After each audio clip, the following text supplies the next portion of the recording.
तो जी हाँ दोस्तों, फिर से आ चुके हैं अपने हिट मशीन खेसारी लाल यादव अपने हिट गाने को लेकर के। जी हाँ दोस्तों, अपने हिट मशीन खेसारी लाल यादव का नए गाने का पोस्टर आप सबके बीच में रिलीज कर दिया गया है।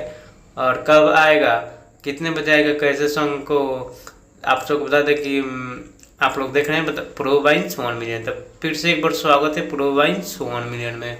आप सबको बता दें कि एक गाना आ रहा है अपने हीरो खेसारी लाल यादव का, एक बिहारी का, और बहुत ही फेमस सॉन्ग वायरल गर्ल जो बोलती हैं। काफ़ी कॉमेडी आप लोग को देखने को मिले होंगे। कॉमेडी सॉन्ग होने वाला है खेसारी म्यूजिक वर्ल्ड पर आप सबके बीच में खेसारी लाल यादव की आवाज़ में अखिलेश कश्यप जी का लिखा हुआ गाना और प्रिंस जी का म्यूजिक बजाया गया गाना को धुन द ग्रेट जी नज़र आने वाले हैं और खेसारी म्यूजिक वर्ल्ड पे इसको रिलीज किया जाएगा। जी हाँ दोस्तों, अपना राय कमेंट बॉक्स में जरूर दीजिए।